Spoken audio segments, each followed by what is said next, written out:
Saat ku sendiri, kulihat foto dan video bersamamu yang telah lama ku simpan. Hancur hati ini melihat semua gambar diri yang tak bisa ku ulang kembali. Selamat berjumpa kembali dengan Romo Antonius Dwi Cahyono, SVD.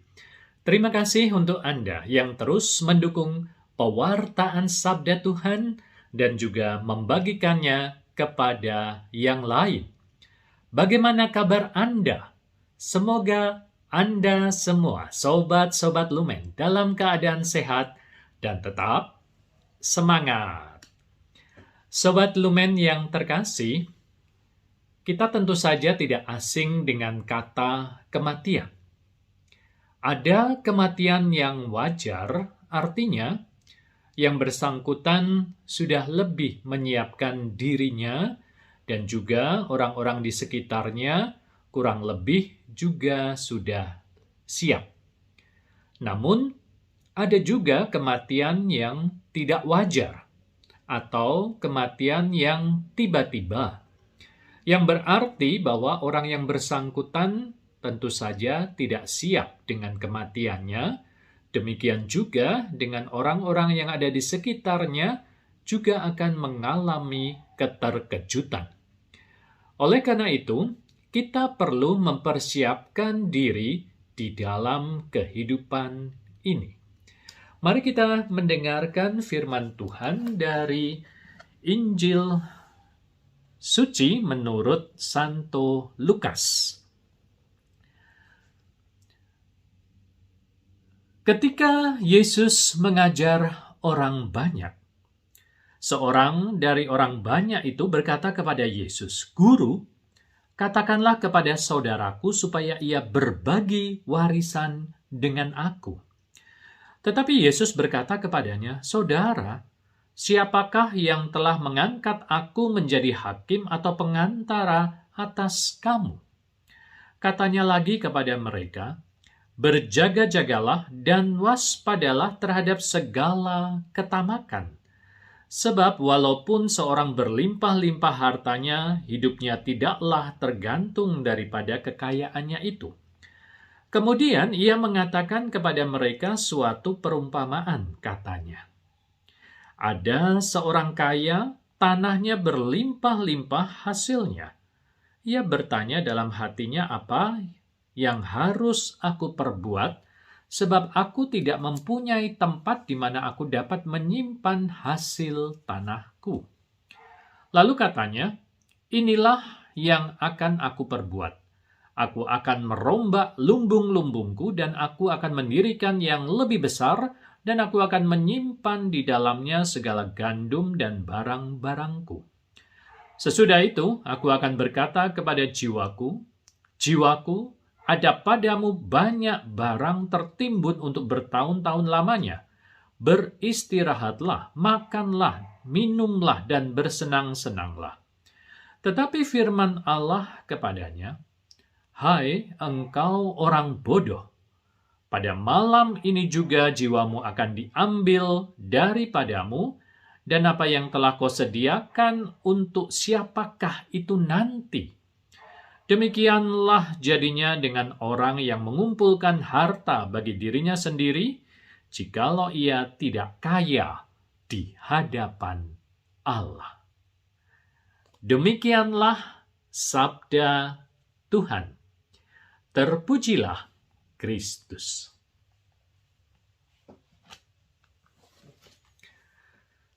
Sobat-sobat Lumen yang terkasih, dalam kehidupan kita sering menjumpai orang-orang yang berselisih karena harta duniawi, seperti yang kita dengar dalam kisah Injil menurut Santo Lukas. Mereka yang hidup bersaudara sekalipun ternyata tidak luput dari cinta akan harta benda duniawi. Begitu menggodanya harta duniawi ini, sehingga orang bisa berbuat kejahatan, misalnya mencuri, merampok, korupsi, bahkan membunuh sesamanya demi harta duniawi. Akan tetapi, apakah harta duniawi itu akan berguna bagi hidup kita? Harta duniawi akan berguna selama kita hidup di dunia. Tetapi, apakah kita akan hidup di dunia ini selamanya? Sobat-sobat Lumen yang terkasih, kalau kita pernah pergi ke makam, kita tentu akan menjumpai banyak tulisan di sana. Ada yang tertulis di makam itu, hari ini aku, esok kamu. Hari ini kita bisa bertemu, esok belum tentu. Dan ketika kita berada di makam, akhirnya kita juga menyadari bahwa dulu kita pernah hidup bersama dengan mereka yang dikatakan meninggal. Namun kini ada jarak yang memisahkan. Maka inilah sebenarnya nasihat untuk hidup kita. Ada banyak hal yang tidak pasti di dalam kehidupan ini. Tetapi kematian adalah sesuatu yang pasti akan kita alami. Kalau demikian, untuk apa kita bekerja? Untuk apa kita menumpuk kekayaan di dunia? Maka pengkhotbah pernah mengatakan, semuanya adalah sia-sia. Apa yang kamu buat, apa yang kamu kerjakan di bawah matahari, semuanya akan lenyap. Maka yang harus kita buat pada dasarnya adalah seperti nasihat dari Tuhan Yesus, yakni bekerja dan berbuat untuk harta yang tidak akan binasa. Selama kita hidup di dunia ini, kita hendaknya harus hidup seakan-akan inilah hari terakhir kita hidup di dunia ini. Sehingga kita akan terus berusaha untuk melakukan yang terbaik. Karena itulah harta yang akan kita bawa selamanya. Harta dunia akan tinggal di dunia. Tetapi harta surgawi, yakni semua kebaikan-kebaikan, akan kita bawa untuk menghadap pencipta kita, yakni Tuhan yang Maha Kuasa. Apa yang kita lakukan untuk kemuliaan Tuhan tidak akan menjadi sia-sia. Cayo!